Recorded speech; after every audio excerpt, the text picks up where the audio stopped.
আসসালামু আলাইকুম প্রিয় ফুটবল ফ্যান্স। আজকে কথা বলবো বিশ্বকাপ বাছাই পর্বের একটি ম্যাচ নিয়ে, যেই ম্যাচটিতে মুখোমুখি হবে লিওনেল মেসির আর্জেন্টিনা ও উরুগুয়ে। এই ম্যাচটি অনুষ্ঠিত হবে 21 তারিখ সকাল 5:30টায়। এখনও পর্যন্ত আর্জেন্টিনা কিন্তু বিশ্বকাপ বাছাই পর্বের 12টি ম্যাচে 25 পয়েন্ট অর্জন করে তারা কিন্তু পয়েন্ট টেবিলের শীর্ষে রয়েছে। অপরদিকে উরুগুয়ে 12 ম্যাচে 20 পয়েন্ট অর্জন করে তারা কিন্তু পয়েন্ট টেবিলের দ্বিতীয় স্থানে রয়েছে। তাই এই ম্যাচটি যে কঠিন হতে যাচ্ছে সেটা কিন্তু বলাই যায়। প্রথমেই আর্জেন্টিনাকে নিয়ে কথাবার্তা বলা যাক। আর্জেন্টিনার যারা মেইন ফুটবলার আছে তারা কিন্তু অধিকাংশই ইনজুরিতে পড়েছেন। যেমন দুই সেন্টার ব্যাক লিসান্দ্রো মার্টিনেজ এবং ক্রিস্টিয়ান রোমেরো, এরা দুজনই কিন্তু ইনজুরিতে পড়েছেন। যদিও ক্রিস্টিয়ান রোমেরো কিন্তু ট্রেনিংয়ে ফিরেছেন, তবুও এই ম্যাচটি তারা খেলতে পারবেন কিনা এটা নিয়ে কিন্তু সংশয় রয়েছে। কারণ ফিটনেসের একটা ব্যাপার আছে, যেহেতু এটা বিশ্বকাপের বাছাই পর্বের ম্যাচ এবং বিগ ম্যাচ, তাই সম্ভবত লিওনেল স্ক্যালোনি এরকম ফুটবলার স্টার্টিং 11-এ রাখবেন না, সেটা কিন্তু বলাই যায়। রাইট ব্যাক পজিশনে মলিনা এবং মন্টিয়েল দুজনেরই কেউই কিন্তু তাদের সেরা ছন্দে নেই, যার কারণে আর্জেন্টিনাকে কিন্তু এই পজিশনে ভুগতে হতে পারে। অপরদিকে লেফট ব্যাক পজিশনেও আর্জেন্টিনাকে কিন্তু ভুগতে হতে পারে, কারণ নিকোলাস তাগলিয়াফিকো, আকুনিয়া এরা কিন্তু তেমন ছন্দে নেই, যার কারণে ডিফেন্স এরিয়াতে কিন্তু আর্জেন্টিনা কিছুটা হলেও দুর্বল থাকবে।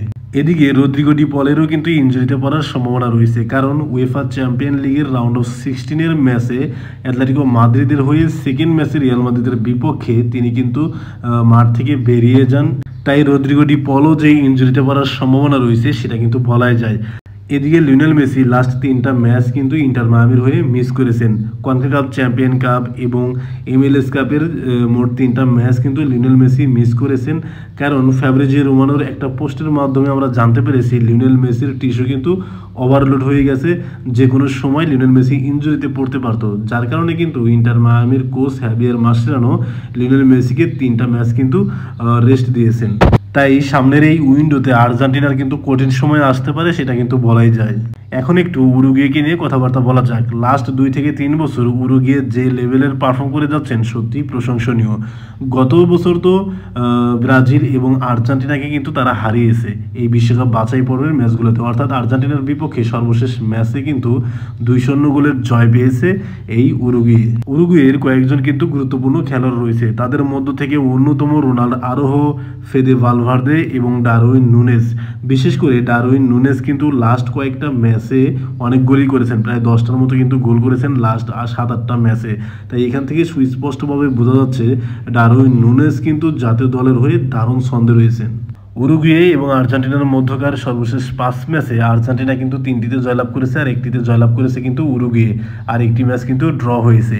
এই 5 ম্যাচে আর্জেন্টিনা গোল দিয়েছে 7টি, অপরদিকে উরুগুয়ে গোল দিয়েছে কিন্তু 4টি। কাগজে কলমে কিন্তু উরুগুয়ের চেয়ে আর্জেন্টিনা কিন্তু অনেকটাই এগিয়ে, কিন্তু সাম্প্রতিক ফর্ম বিবেচনায় এবং আর্জেন্টিনার স্কোয়াডে অনেক ইনজুরি থাকার কারণে এই ম্যাচটি কিন্তু আর্জেন্টিনার জন্য কঠিন হতে চলেছে। এই ম্যাচ নিয়ে আপনাদের চিন্তাভাবনা কি, কে জয়লাভ করতে পারে সেটা অবশ্যই কিন্তু কমেন্ট বক্সে জানাতে পারেন। আর এই টাইপের ভিডিও যদি আপনারা চান তাহলে অবশ্যই আমাদের এই চ্যানেলের সাথেই থাকুন। ধন্যবাদ।